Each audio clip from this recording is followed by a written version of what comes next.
कैसे बनाते हैं? सौंफ और मिश्री का पानी। तो चलिए जानते हैं, पर उससे पहले अगर आप मेरे चैनल पर नए हैं तो इसे लाइक और सब्सक्राइब कर ले ताकि नई नई जानकारी आपको मिलती रहे। सुबह का ड्रिंक मेथी और सौंफ का पानी। मेथी का पानी, एक गिलास हल्का सुषुम पानी में 1 चम्मच मेथी दाना डालकर रात भर भिगो दे। सुबह उठकर छन्नी से छानकर आधा नींबू का रस डालकर पिए। मेथी के पानी के फायदे। शरीर के लिए बहुत ही फायदेमंद साबित हो सकते हैं, जैसे कि vitamin A, vitamin B, vitamin C, magnesium, manganese और आयरन। मेथी का पानी पीने के कई फायदे हैं, जैसे कि कब्ज, दस्त, ब्लोटिंग, गैस और पेट में जलन जैसी समस्याओं में आराम मिलता है। मेथी में मौजूद फाइबर भूख कम करता है और पेट लंबे समय तक भरा रहता है। मेथी मेटाबॉलिज्म को बढ़ाती है, जिससे कैलोरी तेजी से बर्न होती है। इससे शरीर में फैट कम इकट्ठा होता है और वजन कम करने में मदद मिलती है। मेथी अजवाइन का पानी पीने से ब्लड शुगर लेवल कंट्रोल में रहता है। मेथी के पानी से एस्ट्रोजन हार्मोन भी बैलेंस होता है। इससे पीरियड से जुड़ी समस्याएं कंट्रोल होती है। मेथी के पानी के फायदे सुनिए श्रद्धेय श्री बालकृष्ण जी से। रही मेथी दाने की, तो यह डायबिटीज़ के लिए भी बहुत ही उपयुक्त है। जो डायबिटीज़ के पेशेंट हैं उन लोगों के लिए यह बहुत ज़रूरी है कि वो रात को 1-1.5 चम्मच मेथी, 4-5 ग्राम मेथी पानी में भिगो दें और सुबह उसको चबा चबा करके खाएं और उस पानी को भी पिएं। इस तरह से करने से जो डायबिटीज़ है वो कंट्रोल होती है और पेट भी इससे ठीक रहता है। और जिनको अर्थराइटिस है उसके लिए भी ये लाभकारी है। तो अर्थराइटिस के रोगी और जो डायबिटीज़ के पेशेंट हैं, ये दोनों ही लोग रात को मेथी को भिगो करके प्रातःकाल मेथी के दानों का सेवन करें और उससे आपको पूरा लाभ मिलेगा। भिगोने के बाद में जो इसकी उष्ण प्रकृति है वह प्रकृति भी परिवर्तित हो जाती है, वह आपको ज़्यादा गर्मी नहीं करेगी। सौंफ का पानी, 1 गिलास पानी में 2 चम्मच सौंफ डालकर रात भर भिगो दो। सुबह उठकर पानी सहित मिक्सी में पीसकर 5 ग्राम मिश्री डालकर पिए। सौंफ के पानी के फायदे। इफेक्टिव होता है, बहुत कम कैलोरीज होती है इसमें। फैट लॉस के लिए बहुत अच्छी रेमेडी है, हर घर में इजीली अवेलेबल हो जाता है। बीपी को रेगुलेट करता है, great for skin too, blood purify भी करने में हेल्प करता है। सौंफ के पानी के फायदे जानिए स्वामी रामदेव जी महाराज से। जो भी चीज़ आपके घर में उपलब्ध है, माने सूप का ही उपलब्ध है, तो सूप को ही पानी में भिगो दो और इसको पी लो। इसके पीने से ना एकदम ताजगी भी लगती है। और सादा पानी हो या घड़े का पानी हो ना, मिट्टी की कुल्हड़ी में भिगो तो ऐसी ताजगी रहेगी और पेट एकदम फ्रेश, कॉन्स्टिपेशन और एसिडिटी तो छू भी ना सकेगी। सौंफ का पानी पी लिया करें। और फिर जो है किसी का पाचन बहुत ही गड़बड़ रहता है, तो इसी पानी के अंदर राती को थोड़ा अदरक के छोटे छोटे टुकड़े डाल दिए। अदरक, हल्दी, तुलसी और ये सौंफ, जीरा, धनिया, मेथी, अजवाइन, जो भी चीज़ है उनको रात को डाल करके फिर पी लिया तो और ज़्यादा अच्छा। फिर अपने दिन की शुरुआत योगिक जॉगिंग से करें। ट्रेनिंग भी देता हूँ, प्रैक्टिस भी साथ साथ कराता हूँ। खाली थ्योरिकल क्लास नहीं है, तो थ्योरी तो साथ साथ बता ही रहे। लंबे लंबे श्वास, मैंने कहा सामान्य श्वासों के संदर्भ में नियम है लंबे लंबे श्वास लेते रहे। जब विशेष करके शरीर की स्थिति सहज होती है तो लंबे लंबे श्वास।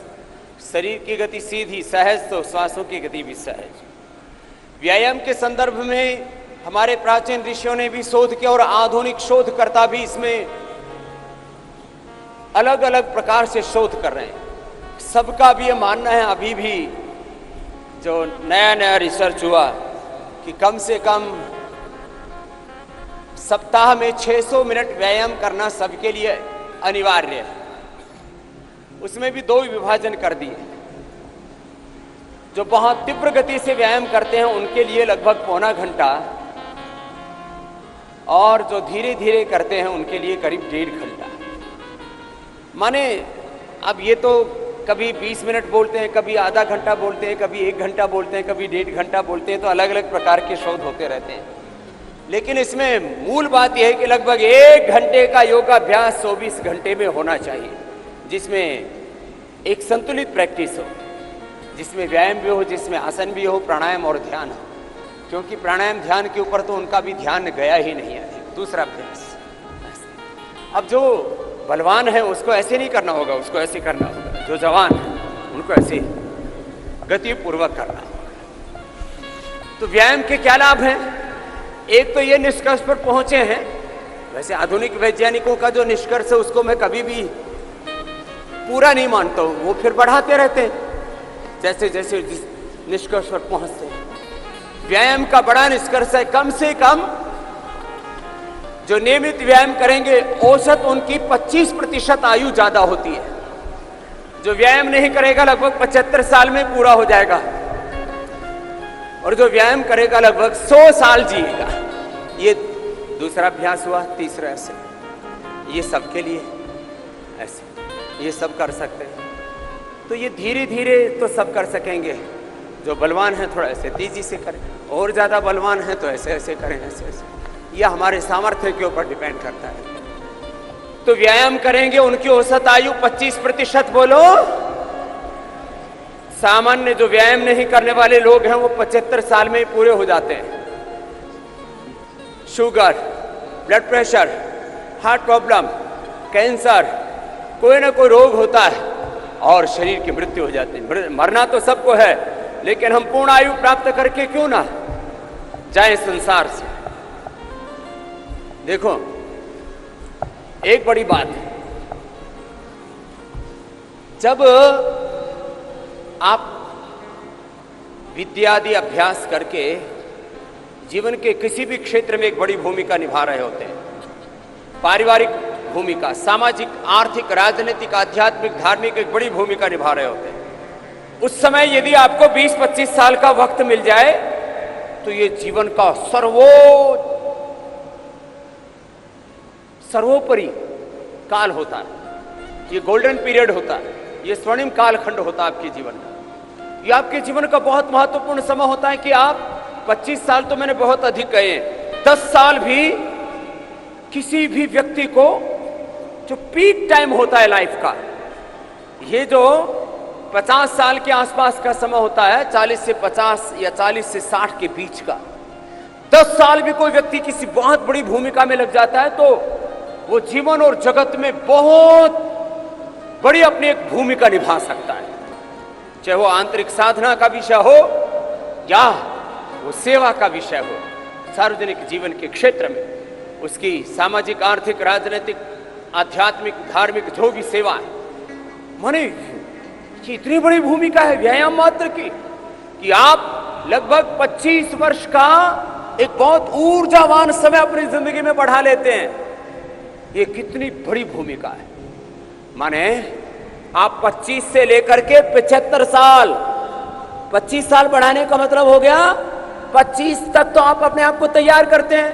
25 से लेकर के 75 साल जो योगाभ्यास करता है, विशेष करके यौगिक व्यायाम करता है, उसको कम से कम 50 साल तक उसको जीवन में विशेष भूमिका निभाने का अवसर मिलता है। ये योग की भूमिका है, ये व्यायाम की भूमिका।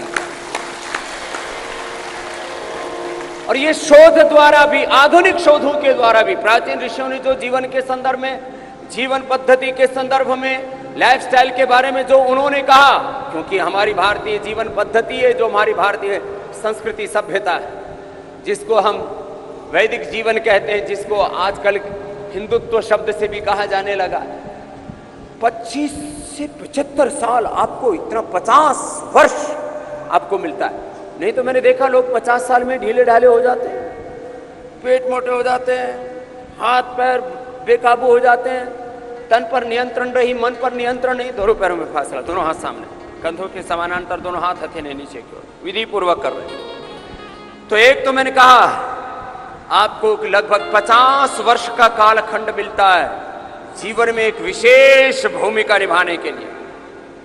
जीवन को अलग अलग शब्द देते हैं, बोले जीवन तो एक अनुष्ठान है, जीवन एक जंग है, एक युद्ध है, जीवन एक नाटक है, इस नाट्य मंच पर आपको एक विशेष भूमिका निभानी होती है। जो भी शब्द कहे, जिसको जो समझ में आए, जो पूरा बैठ पाए वो पूरा बैठ जाए, पूरा उठ जाए, अपने अपने सामर्थ्य के अनुसार पूरा बैठना या आधा बैठना, जिससे जितना बन पाए। तो ये तो हुआ आयु का संदर्भ। दूसरी बात, पवित्रेण शतायुषा, पवित्रता के साथ, ऊर्जा के साथ, अस्मा भवतु नस्तनो, अस्मा भवतु नस्तनो, हमारे शरीर वज्र की तरह हो जाए ना, ये है बड़ी बात। दोनों हाथ कमर की तरफ से, दाहिने तरफ ऐसे,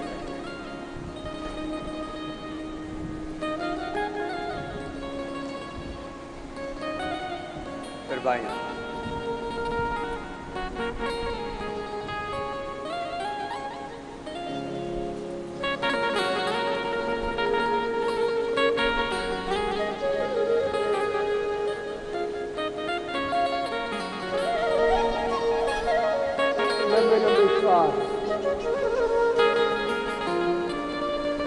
पीछे वाला पैर बिल्कुल सीधा रहता है, सामने वाले पैर पर ऐसे बैठते हैं।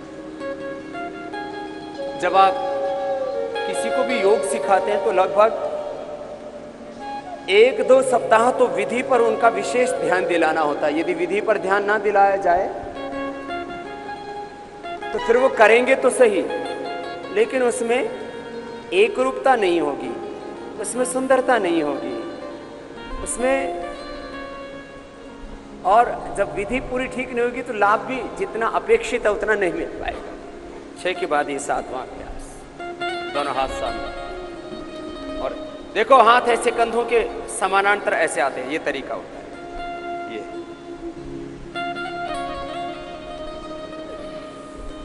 अब इसमें विधि ठीक नहीं है तो फिर गलत अभ्यास हो गए तो कैसे करेंगे? कुछ ऐसे करेंगे, ये ऐसे नहीं है। कैसे है? ऐसे। गलत, ऐसे नहीं है मेरे बापू, देख अभी मैं ये कह रहा था ऐसे करना, ऐसे ऐसे।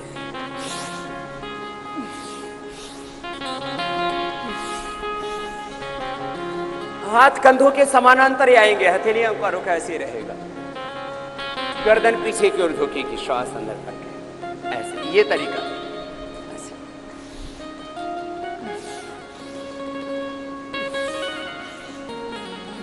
चाहे धीरे धीरे कर लें, चाहे तेजी से कर लें। धीरे धीरे किया तो भी ऐसे होगा, तेजी से किया तो भी।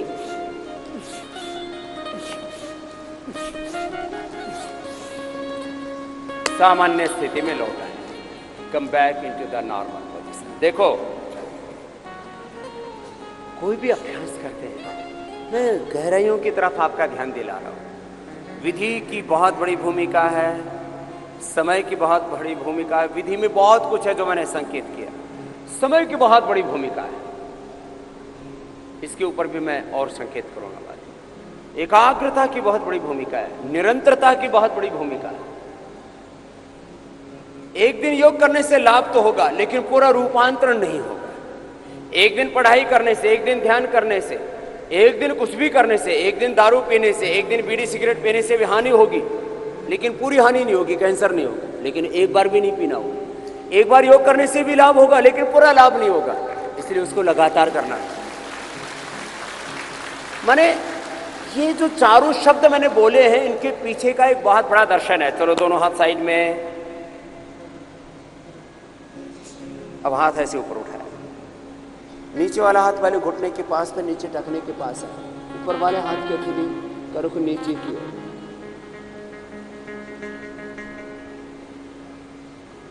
कोई भी अभ्यास को जब पहली बार करवाते हैं तो धीरे धीरे कराते हैं, पहले ऐसे धीरे से करवाए। ऊपर वाले हाथ के हथेली का रुख नीचे की ओर, नीचे वाला हाथ टखने के पास, पहले से धीरे धीरे किया, फिर वापस आ गए। पहले रुका करें एक स्थिति। अब इसको, ये तो सामान्य गति होगी, ये त्रिकोणासन है, फिर कोणासन भी होगा, फिर पाद हस्तासन भी होगा। उनको धीरे धीरे करवाएंगे, तेजी से भी करवाएंगे। इसका एक दूसरा स्वरूप होता है, एक पैर को ऐसे साइड में, जैसे बाईं ओर के पैर को ऐसे किया सीधा, सामने वाला पैर ऐसे, उसका पंजा ऐसे सीधा है। एक दूसरा इसका ये अभ्यास होता है, क्योंकि ये शारीरिक संतुलन के लिए, स्ट्रक्चरल बैलेंस के लिए तो ठीक है, वेट आदि घटाने में इसकी बड़ी भूमिका नहीं होती। इसलिए एक एक अभ्यास के 2-2, 3-3 तरह की भी प्रैक्टिस होती है। तो इसमें ऊपर वाले हाथ को ऐसे देखते हैं, नीचे वाला हाथ ऐसे आ गया और उसको ऐसे देख, दोनों हाथों के हथेलियों का रुख सामने, ऐसे, फिर वापस आ गया। इसको प्रारंभ ऐसे किया जाता है। यहाँ से प्रारंभ किया तो एक पैर ऐसे गया, फिर दूसरी तरफ से कहते हैं तो ऐसे गया, ऐसे, और फिर हाथ ऐसे, इसके दोनों हाथों के हथेलियों का रुख ऐसे सामने, ऊपर वाले हाथ को देखते, फिर वापस आ। अब इसको हम नहीं करवाते, विशेष परिस्थितियों में करवा भी देते हैं। त्रिकोणासन के 2 अभ्यास हैं। हम जिस अभ्यास को कराते हैं उसमें पैरों में फासला होता है, ऐसे करवाते हैं, पहले धीरे धीरे, बाद में तेजी से, क्योंकि इससे लाभ विशेष होता है। क्या? साइड का जो बढ़ा हुआ एक्सेस फैट है वो मेल्ट हो जाता है और स्ट्रक्चर बैलेंस होता ही होता है। कोई भी हम कार्य करते हैं लाभ से प्रेरित होकर के करते हैं। इसका क्या बेनिफिट है? अब हाथ मुड़ना नहीं चाहिए। कुछ ऊपर वाले हाथ को ऐसे मोड़ लेते हैं, ऐसे नहीं मुड़ेगा हाथ, ऐसे नहीं, ऐसे रहेगा। नीचे वाला हाथ भी सीधा, ऊपर वाला हाथ भी सीधा, इस तरह से। ऊपर वाला हाथ कान से लगा हुआ, गर्दन सीधी, ऐसे करवाते हैं। मोटापा में भी इस अभ्यास को हम करवाते हैं। तो मोटापा के लिए योग, मधुमेह के लिए, उदर रोगों के लिए, मेरुदंड के लिए, अलग अलग रोगानुसार भी योग करवाते हैं। अभी तो आपको व्यायाम के संदर्भ में ही सिखा रहे थे। तो यौगिक व्यायाम के ये 12 पोज, ये 12 अभ्यास, एक अभ्यास क्रम व्यायाम का हमने अनुभव के साथ तैयार किया।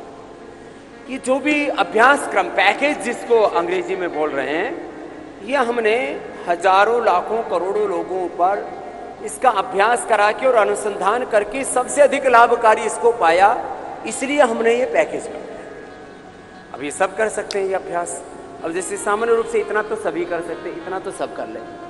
अब जिनका शरीर थोड़ा स्वस्थ है तो ऐसे गए, ऊपर वाले हाथ के हथेली ऐसे सामने की ओर इस तरह से झुके, पहले धीरे धीरे किया, इस तरह से, फिर तेजी से किया। त्रिकोणासन था पहला, फिर ये कोणासन हो गया। लेकिन तरीके से करेंगे, लंबे लंबे श्वास। आगे झुकते समय आपकी थोड़ी घुटने से लग जाए, इतना झुकना चाहिए। कमर में दर्द है तो आगे नहीं झुकना। जो सावधानी है, प्रिकॉशंस, उनको ध्यान में रखना। तो 5 से 10 बार, 20 बार, 25 बार, जैसे आवश्यकता उतनी बार पैर पास। अब पाद हस्तासन के लिए हाथ ऊपर ले जाएंगे, फिर श्वास बाहर छोड़ करके आगे झुक जाएंगे। आगे झुक के हाथ की हथेलियां पंजों के बराबर में टिकाएंगे, माथा घुटनों से लग रही। पहले धीरे ही करते हैं। कोई भी अभ्यास पहले धीरे धीरे किया जाता है, जिससे कि स्ट्रक्चरल बैलेंस अच्छा हो और आपका संतुलन बन जाए। फिर हाथ ऊपर, फिर आगे पीछे तीव्रता पूर्वक जाते हैं।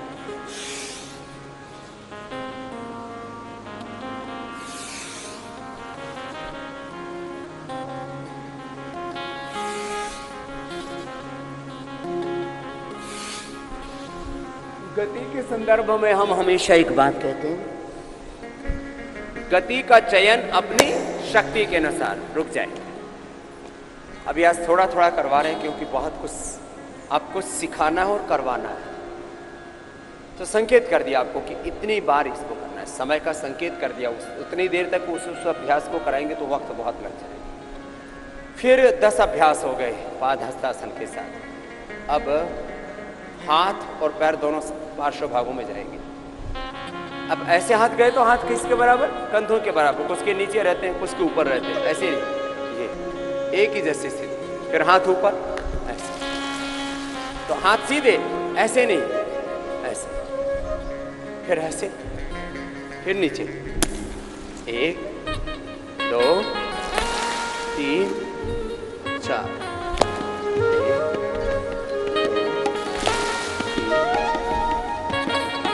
तो ये धीरे किया, आप तेजी से किया तो एक में हाथ ऊपर, दो में नीचे।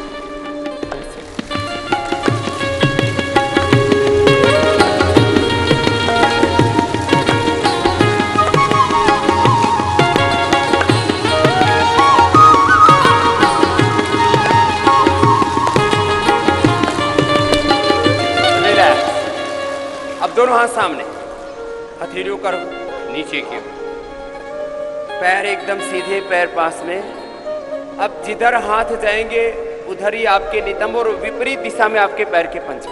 अब ये और ऊपर वाला हाथ ऐसे, सामने वाला हाथ ऐसे कंधे के समान, फिर दूसरी तरफ भी ऐसे, ये स्थिति बनती है।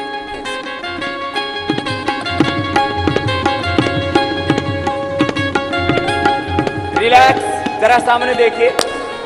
अब देखो, इसको विधि पूर्वक नहीं करते तो कैसे करते हैं? कोई हाथ ऐसे कर रहा है, फिर कोई कूद रहा है इधर इधर, फिर माने गलत हो सकता है 10 तरीके से, सही होगा एक ही तरीके से। तो जो करे विधि पूर्वक करे, तो 12 अभ्यास योगिक जोगिंग के हो।